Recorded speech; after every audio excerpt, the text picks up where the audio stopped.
আমার শাশুড়ি মা আমাকে গ্রামের বাড়িতে পাঠিয়ে দিলেন শ্বশুর মশাইয়ের সাথে। সেদিন হঠাৎ বৃষ্টি এলো, আর আমি বাইরে ভিজে বাড়িতে ঢুকলাম। বুঝতে পারলাম শাড়িটা পুরো ভিজে গেছে, আর খোলা চুলগুলো কাঁধের উপর নেমে পড়ছে। বৃষ্টির জল মুখ দিয়ে গড়িয়ে পড়ছিল, আর ঠান্ডা বাতাসে এক শীতল অনুভূতি হচ্ছিল। বৃষ্টিতে ভেজার অভিজ্ঞতাটা যেন একেবারেই অন্যরকম ছিল। ঘরের মধ্যে মোমবাতির মৃদু আলো আর বাইরের বৃষ্টির ঝিরঝির আওয়াজ পুরো পরিবেশটাকে অসাধারণ করে তুলেছিল। শাড়ি ঠিক করতে করতে আমি শ্বশুরমশাইকে বললাম, বাবা, জানালার দরজাগুলো বন্ধ করে দেবেন, নইলে জল ঘরে ঢুকে যাবে। আমার কথা শোনার সাথে সাথেই তিনি জানালাগুলো বন্ধ করে দিলেন। কিন্তু তার দৃষ্টিটা কিছুক্ষণ আমার উপর স্থির ছিল। তিনি কিছুক্ষণ আমাকে দেখলেন, সম্ভবত দেখছিলেন আমি পুরোপুরি ভিজে গেছি কিনা। আমি তার এই দেখাটা অনুভব করলাম, কিন্তু কিছু না দেখার ভান করে বললাম, বাবা, মোমবাতিটা নিয়ে ওপরের ঘরে চলুন, যেন আমি কাপড়টা বদলাতে পারি আর একটু আরামে বসতে পারি। শ্বশুরমশাই কিছুক্ষণ পরে তার দৃষ্টি সরিয়ে নিয়ে বললেন, ঠিক আছে বৌমা, চলো ওপরের ঘরে যাই। আমরা দুজন ওপরের ঘরে গেলাম। তারপর আমি বাথরুমে গিয়ে বাবাকে ডেকে বললাম, বাবা, এখানে এতগুলো কল কেন খোলা রাখছেন? আপনি এখানে দেখুন এবং জল বন্ধ করুন।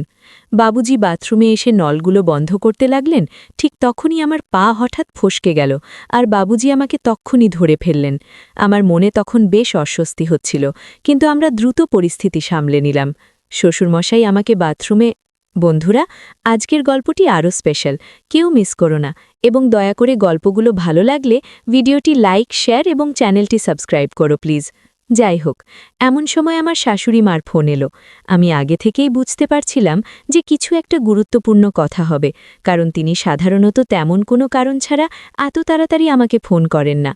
আমি তখন অফিসে ছিলাম। আমি ফোনটা তুলে নিলাম এবং তার কণ্ঠে হালকা উত্তেজনা লক্ষ্য করলাম। তিনি সরাসরি বললেন, বৌমা, তোমাকে তোমার বাবুজির সাথে গ্রামে যেতে হবে, অনেক গুরুত্বপূর্ণ কাজ আছে। আমার শাশুড়িমার কথা শুনে আমি একটু অবাক হয়ে গেলাম। আমার মাথায় তখনই ভাবনা এলো, কেন তিনি নিজে যাচ্ছেন না এবং কেন আমাকে যেতে হবে। আমি শান্তভাবে বললাম, শাশুড়িমা, আপনি এবং আপনার ছেলে কি একসাথে যেতে পারতেন না? আমার অফিসের কাজ রয়েছে। শাশুড়িমা একটু গম্ভীর হয়ে বললেন, বৌমা, তুমি তো জানো আমি যখনই বাইরে যাই আমার শরীরটা ভালো থাকে না, আর তোমার স্বামী সবসময় নিজের কাজে ব্যস্ত থাকে বা তার বন্ধুদের সাথে মিলে মদ খেয়ে সময় কাটায়। ওকে বোঝানোর চেষ্টা করেও কোনো লাভ হয় না, তাই আমি তোমার উপরে ভরসা করি। বৌমা, তার কথা একটা সত্যতা ছিল। আমার স্বামী সত্যিই তার বন্ধুদের সাথে সময় কাটাতে বেশি পছন্দ করতেন, আর বাড়ির কাজের ব্যাপারে তার কোনো আগ্রহ ছিল না। পরিস্থিতি বুঝা আমি শাশুড়ি মাকে বললাম, ঠিক আছে শাশুড়িমা, আপনি যেমন চান। শাশুড়িমা তখন শান্তভাবে বললেন, বৌমা, তোমাকে প্রপার্টির কাজ দেখার জন্য যেতে হবে। এটা খুবই জরুরি, আর তুমি ঠিকভাবে সামলে নিতে পারবে। বাবুজির সাথে সোমবার থেকে বুধবার পর্যন্ত সেখানে থাকলেই চলবে। বৃহস্পতিবার কাজ শেষ করে তুমি শুক্রবার বা শনিবার বাড়ি ফিরে আসতে পারবে।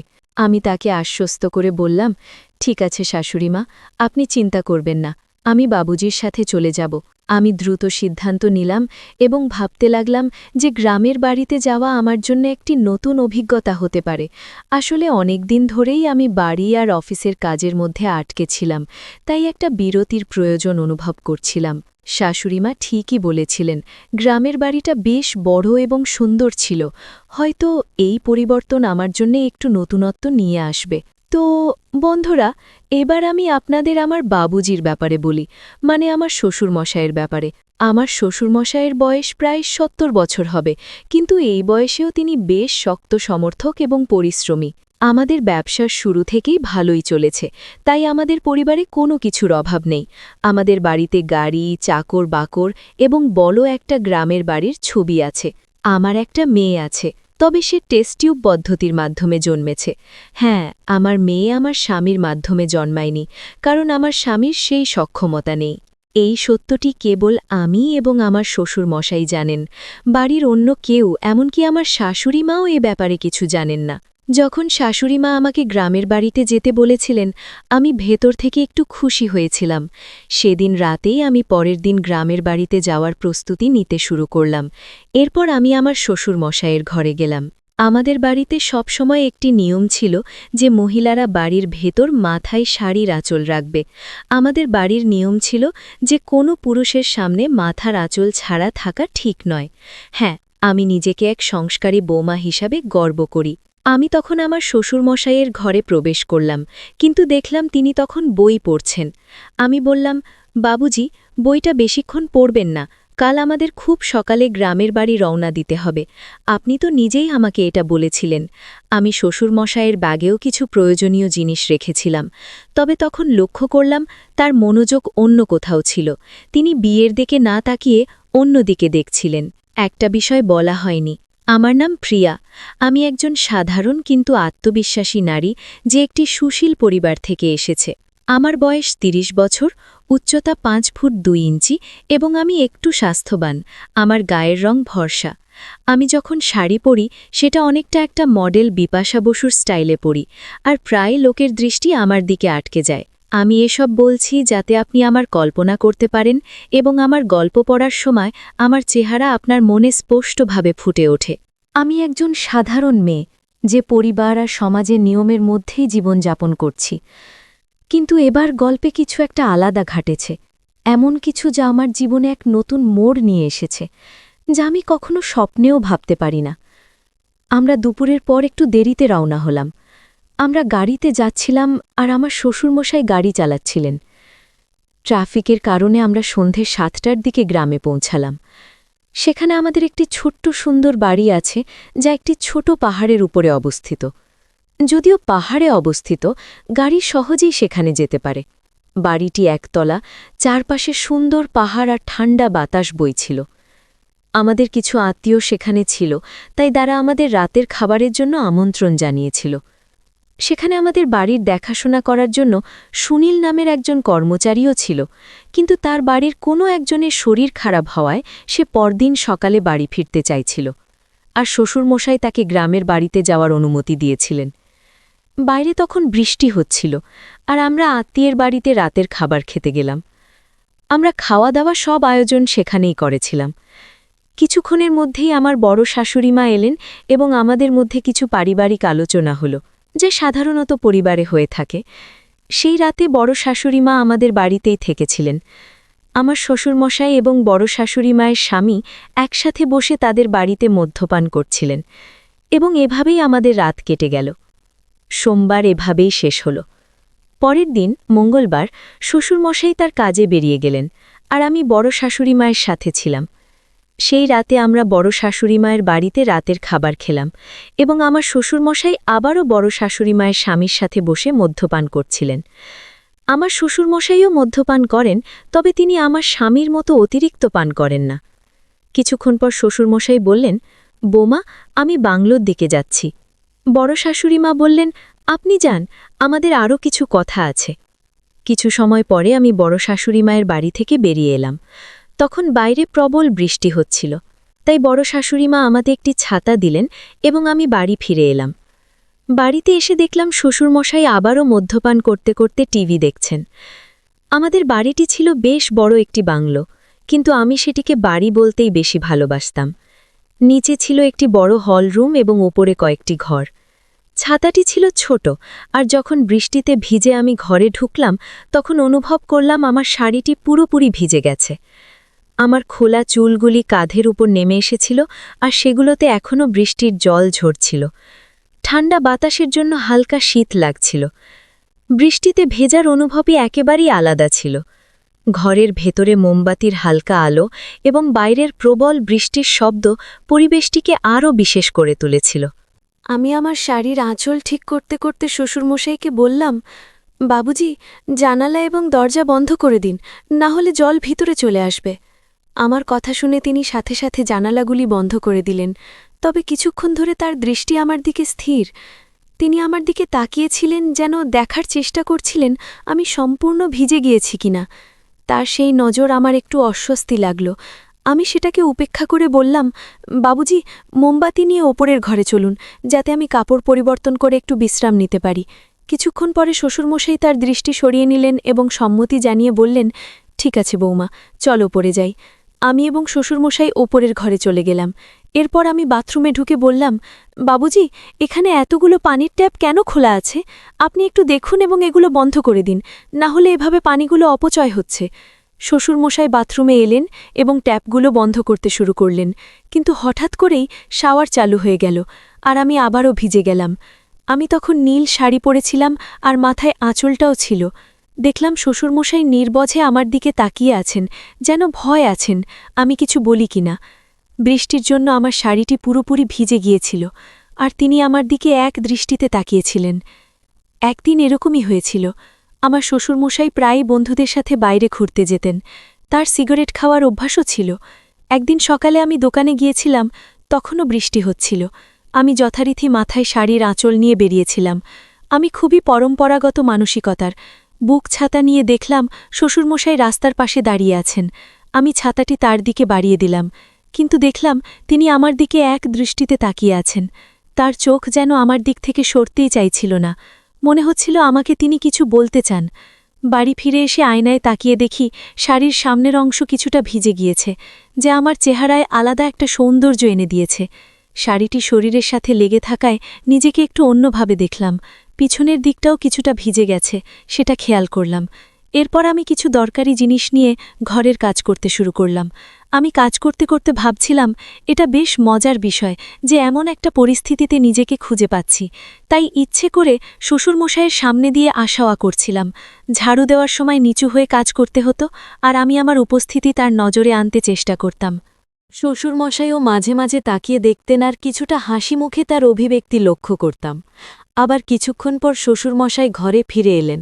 তখন আমি পুরোপুরি ভিজে গিয়েছিলাম, তাই শাড়ি বদলাতে হলো। শ্বশুরই বসেছিলেন যেখানে একটি আলমারি ছিল।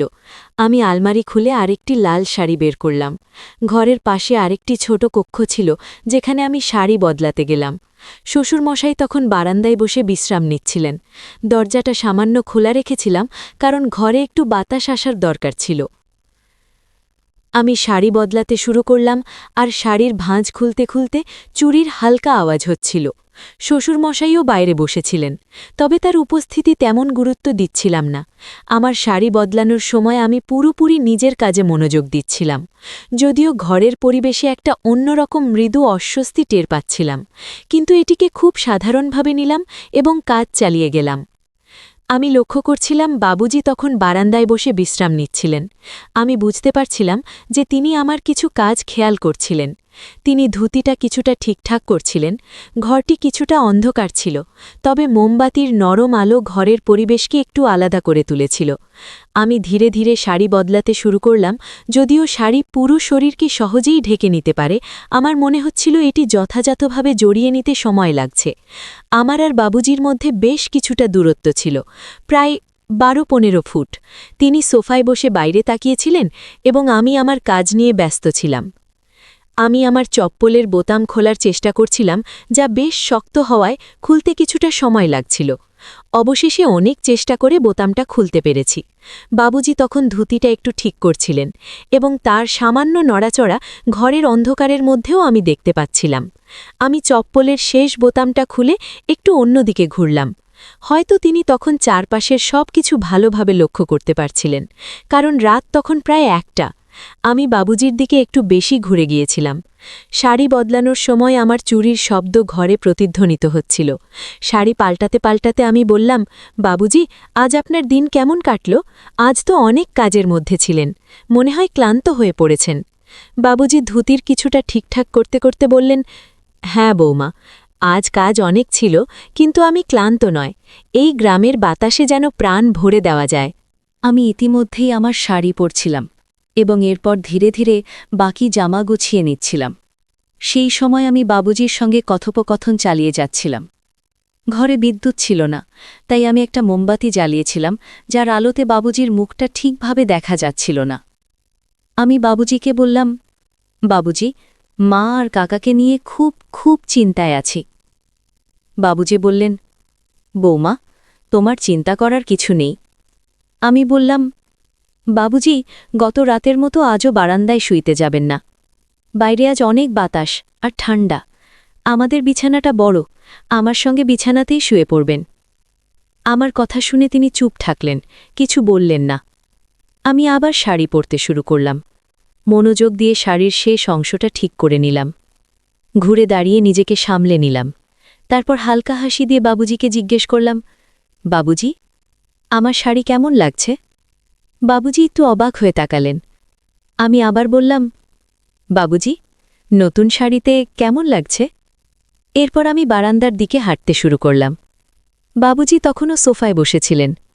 আমার দিকে তাকিয়ে আমি বললাম, বাবুজি, আপনি বারান্দায় আসুন, একটু গ্রামের বাতাস খেতে, ভালো লাগবে। বাবুজি কিছুক্ষণ পর বারান্দায় এলেন। আমি তাকে আবার জিজ্ঞেস করলাম, বাবুজি, বলুন তো, আমাকে এই শাড়িতে কেমন লাগছে? আমি তখন মাথায় পল্লু দিয়ে দাঁড়িয়েছিলাম। বাবুজি বললেন, হ্যাঁ বৌমা, তোমাকে অনেক সুন্দর লাগছে শাড়িতে। এরপর বললাম, বাবুজি, আপনার সঙ্গে একটা কথা বলার আছে। বাবুজি বললেন, হ্যাঁ বৌমা, কি কথা? সংকোচ করো না, বলো। আমি বললাম, বাবুজি, আপনি কি মনে করেন আমি সত্যিই খুশি? হ্যাঁ, আমরা ধনী, আমাদের সব কিছু আছে, গাড়ি, বাড়ি, টাকা। কিন্তু এরপরেও কি আমি খুশি? বাবুজি বললেন, বৌমা, তোমাকে খুশি দেখতেই আমার ভালো লাগে, কিন্তু তুমি খুশি নও কেন, বলো। আমি একটু চুপ থেকে বললাম, বাবুজি, আপনার ছেলে। বাবুজি প্রশ্ন করলেন, আমার ছেলের কি সমস্যা আছে? বললাম, আমি গভীর শ্বাস নিয়ে বললাম, বাবুজি, আপনি কি মনে করেন শুধু অর্থ আর সম্পত্তি থাকলেই সুখ পাওয়া যায়? আসল সুখ দাম্পত্য জীবনের। বাবুজি কিছুক্ষণ চুপ করে থেকে বললেন, বৌমা, তোমার যা বলার আছে খোলাখুলি বলো, সংকোচ করো না, বলো। আমি একটু দ্বিধা করে বললাম, আপনার ছেলে এখন আর আগের মতো আমার সঙ্গে সম্পর্ক রাখছে না, আমাদের মধ্যে যে যোগাযোগ ছিল সেটা আর নেই। বাবুজি স্থিরভাবে শুনলেন।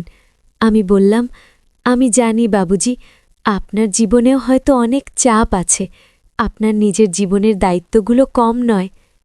বাবুজি তখনও শান্তভাবে শুনছিলেন। আমি বললাম, আপনাকে সবসময় খুব শান্ত দেখি, কিন্তু আমি বুঝতে পারি আপনারও হয়তো কিছু অনুভূতি আছে যা আপনি প্রকাশ করেন না। বাবুজি আমাকে দেখে একটু নার্ভাস হয়ে পড়লেন, তারপর হঠাৎই গম্ভীর হয়ে বললেন, বৌমা, তুমি কেমন কথা বলছ? আমি কখনো এমন কিছু ভাবিনি, আর না তোমাকে সেই চোখে দেখেছি। তুমি তো আমাদের পরিবারের মান সম্মান, আর আমি সবসময় তোমার প্রতি সম্মান এবং শ্রদ্ধার দৃষ্টিতে তাকিয়েছি। আমি একটু ঘাবড়ে গেলাম, কিন্তু আমার কথা চালিয়ে গেলাম। বাবুজি, আমি এসব কথা বলছি কারণ মাঝে মাঝে মনে হয় আমরা আমাদের সম্পর্কগুলো নিয়ে খোলাখুলি কথা বলতে পারি না। আপনি আমাকে খুব সম্মান করেন, কিন্তু আমি কয়েকবার আপনার চোখে কিছু আলাদা দেখেছি। বাবুজি কিছুটা অস্বস্তিতে পড়ে গেলেন, কিন্তু আবারও গম্ভীরভাবে উত্তর দিলেন, তোমার ধারণা ভুল বৌমা, পরিবারের সম্পর্কগুলো খুব পবিত্র এবং আমাদের সবসময় সেগুলোর সম্মান করা উচিত। তোমার এমন কিছু ভাবার প্রয়োজন নেই। যদি তোমার কখনো এমন অনুভূতি হয়ে থাকে, আমি তার জন্যে ক্ষমা চাই, কিন্তু আমার উদ্দেশ্য কখনোই এমন ছিল না। আমি বাবুজির কথায় সত্যতার ছোঁয়া পেলাম। তিনি সবসময় পরিবারের দায়িত্ব সত্তার সঙ্গে পালন করেছেন, আর হয়তো আমি ভুল বোঝাবুঝির শিকার হয়েছি। আমি মাথা নিচু করে বললাম, মাফ করবেন বাবুজি, আমি হয়তো কিছু ভুল বুঝেছি। আমার মনে হয় আপনাকে বুঝতে আমার অনেক ভুল হয়েছে। বাবুজি কোমল স্বরে বললেন, বৌমা, এই বাড়িতে তুমি আমাদের মেয়ের মতো। হ্যাঁ, আমি চাই তুমি সবসময় খুশি থাকো এবং এমন কোনো ভাবনা মনে না রাখো যা আমাদের সম্পর্ককে দুর্বল করে। সেই মুহূর্তে আমার মনে হল আমি অথার বাবুজি আর আমার সম্পর্ক নিয়ে ভুল ধারণা পুষে রেখেছিলাম। আমি নিজেকে প্রতিজ্ঞা করলাম, ভবিষ্যতে আমি কখনো এমন কিছু ভাবব না এবং সবসময় পরিবারের সম্পর্কগুলোকে সম্মান দেব। সম্পর্কগুলোর মধ্যে সত্তা ও খোলামেলা কথোপকথন অত্যন্ত গুরুত্বপূর্ণ। যখন আমরা আমাদের ভাবনা ও অনুভূতিগুলো নিঃসংকোচে ভাগ করি, তখনই সম্পর্কের ভিত্তি মজবুত হয়। যেগুলো সম্পর্কের শক্তি নির্ভর করে আমরা একে অপরের প্রতি কতটা সৎ এবং আন্তরিক। কখনো কখনো আমরা আমাদের ভাবনা ও অনুভূতিগুলো লুকিয়ে রাখি, যা ভুল বোঝাবুঝি সৃষ্টি করতে পারে। যখন আমরা কারো প্রতি আগে থেকেই কোনো ধারণা বা মত তৈরি করি, তখন বাস্তবতা থেকে দূরে সরে যায়। এই বিভ্রান্তি আমাদের সম্পর্কগুলোতে অপ্রয়োজনীয় চাপ তৈরি করে। যদি আমরা আমাদের মনের কথা খুলে না বলি তাহলে অপর ব্যক্তি আমাদের সম্পর্কের সঠিক ধারণা পাবে না এবং ভুল সিদ্ধান্তে পৌঁছাতে পারে তাই একে অপরের সাথে খোলাখুলি কথা বলা অত্যন্ত গুরুত্বপূর্ণ এতে শুধু আমাদের অনুভূতিগুলো পরিষ্কার হয় না পাশাপাশি অন্যজন আমাদের অবস্থান ও চিন্তাভাবনা সম্পর্কে সঠিক ধারণা পায় সৎ কথোপকথনের মাধ্যমে সম্পর্কের বিশ্বাস ও বোঝাপড়া বাড়ে যা আমাদের একে অপরের আরও কাছাকাছি নিয়ে আসে সম্পর্কগুলো সফল করার জন্য কথোপকথনকে সর্বোচ্চ গুরুত্ব দেওয়া উচিত তো বন্ধুরা এটাই ছিল আমাদের আজকের ছোট্ট গল্পটা কেমন লাগলো জানাতে ভুলবেন না আরও মজার রোম্যান্টিক গল্প শুনতে চাইলে ভিডিওটি লাইক শেয়ার এবং চ্যানেলটি সাবস্ক্রাইব করতে এবং বেল আইকনটি ক্লিক করতে ভুলবেন না ধন্যবাদ